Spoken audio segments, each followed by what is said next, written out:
그것은 폭탄과도 같았다. 평화롭던 거리를 순식간에 불바다와 폐허로 만들었다. 승용차가 붕 날라서 4, 5m 공중으로 떴다가 떨어져서 불이 붙은 거죠. 이제 학생 뒤에 뒤통수가 주먹만큼 구멍이 뻥 뚫려 있다. 기성세대들이 잘못해서 어린 아이들이 다치고 죽고 한 거죠. 네, 반갑습니다. 대형 재난 사고들의 생존자분들 만나 뵙고 그때 이야기 좀 듣고 있거든요. 대구 지하철 가스 폭발 사고 1995년도 95년도 4월 28일 정확하게 07시 48분이었거든요. 1995년 4월 28일 아침 7시 50분 대구 상인동 내거리 지하철 공사장에서 도시가스가 폭발했다. 시내버스 이제 기사로 입사한 지가 3개월 신입이었고 쉽게 말하면 인턴 사원 121번 노선 버스가 그 상인 내거리 신호 대기를 한다고 이제 정찰득한 상태에서 갑자기 지하도에서 쾅쾅 하는 소리가 폭발음이 들렸죠. 그때 당시 이제 지하철 공사를 하고 있는 구간이었고 땅을 굴착하고 그 위에 이제 도로처럼 판을 깔아놓은 거죠. 그 위에 이제 신호 대기를 하고 있었는데 쾅쾅 두 번 소리가 나더니 이제 바로 복공판이 제 앞에서 날아가고 불길이 치솟은 상태죠. 제 바로 앞에 승용차가 이 차가 신호 대기하고 있다가 붕 날라서 4, 5m 공중으로 떴다가 바로 앞에 떨어져서 불이 붙은 거죠. 버스로 이제 불이 번지기 시작해. 복공판이 차 천정에 떨어져서 찌그러져서 안 열렸고 그 버스 앞쪽에서는 불이 헐헐 타고 이제 붙어 들어오고 있고. 특히 피해자 중 상당수를 차지했던 이들은 등굣길에 이 같은 참사를 당한 영남중학교 학생들이었다. 당시 승객분들은 많이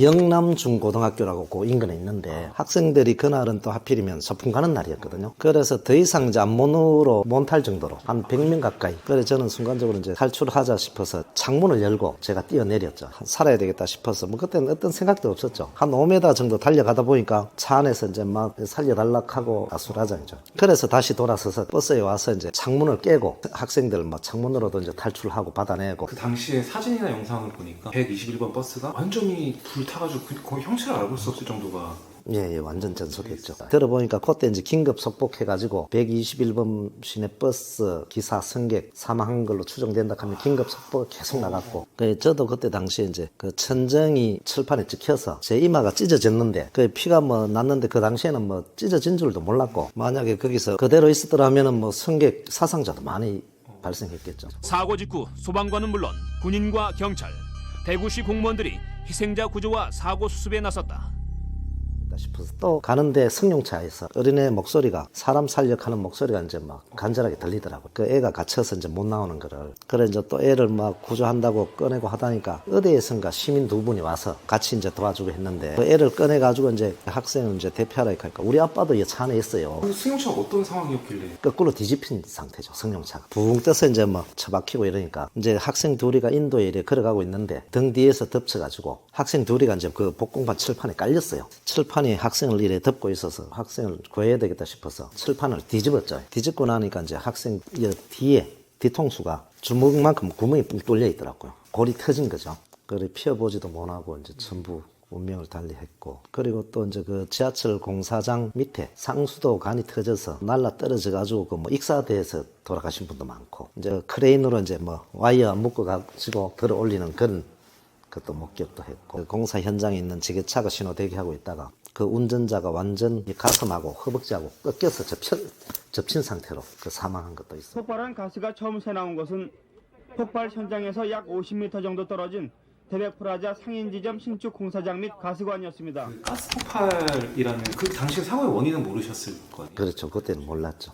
나중에 좀 알고 나서는 좀 어떠셨을까? 좀 어이가 없죠. 지하철 공사를 하면서 이제 그 가스관을 건드려서 가스가 유출이 돼서 이제 사고가 됐는 건데, 그래 그 공사하시는 분들이 사전에 미리 이제 그런 걸 파악해서 뭐 준비를 하고 했으면은 그런 일이 없을 건데 그게 참 안타깝죠. 그게 전부 이제 기성세대들이 잘못해서 어린 아이들이 다치고 죽고 한 거니까 그런 거 보면 참 반성도 많이 해야 돼요.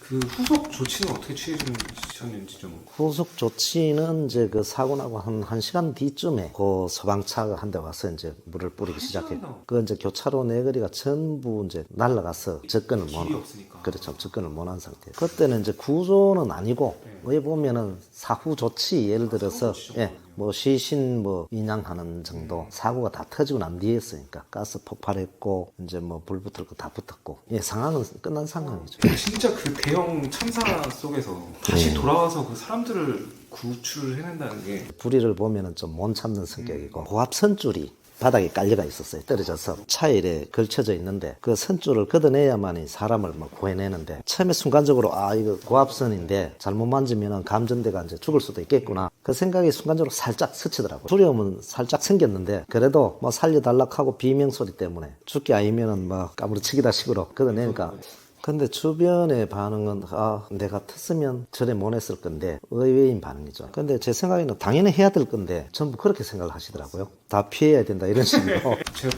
찾아보니까 표창도 많이 받으시고 총 몇 분이나 구하시는 걸까요? 제가 제 차의 승객만 해도 뭐 한 90에서 100명 가까이 되고 이제 그 뒤에 다 대피시키고 주위의 승용차들 돌면서 이래 제 기억으로 한 9명, 10명 정도 구조한 걸로. 그런 큰 사고와 재난을 겪으신 분들은 트라우마를 겪으시더라고요. 아마 선생님도 트라우마가 있으실 것 같아요. 그 지금 생각해도 머리끝이 왜 쭈뼛쭈뼛 서는 그 사고 이후에도 이제 그 현장에 가기 싫고 그다음에 불만 보면은 순간적으로 막 반응한다 할까 또 이제 제가 근무하는 데가 이게 이제 산이니까 뭐 무속 신앙 때문에 촛불 켜고 뭐 기도한다고 하는 분들이 있거든요. 그런 거 보면 막 순간적으로 화가 나요.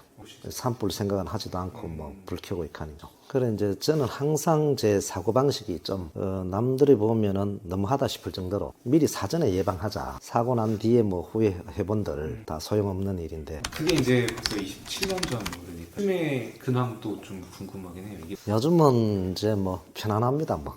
이제 여기 팔공산 자연공원관리사무소 여기는 대구 시민들이 많이 찾거든요. 그래서 이제 행락 질서라든지 이런 거 뭐 계도도 하고 단속 업무 요 정도 순찰. 미리 어떤 뭐 사고든지 간에 사전에 조금만 좀 주의하고 관심 기울이면은 예방을 할 건데. 마지막으로 좀 이 영상 많이 보실 텐데 보시는 분들한테 좀 간단하게 좀 이야기를 좀 해주실 수 있을까요? 예, 뭐 이래 생활하시면서 뭐 위험이 있다 싶은 걸 접하게 되면은 안전신문국 하는 그 앱도 많이 있거든요. 신고도 해주시고 하면 또 조치해서 예방도 되고 그런 게 참 좋을 것 같습니다. 우리 함께 안전하게 안전한 TV 안전 파워업 궁금하면 나를 찾아와 안전하게 안전한 TV right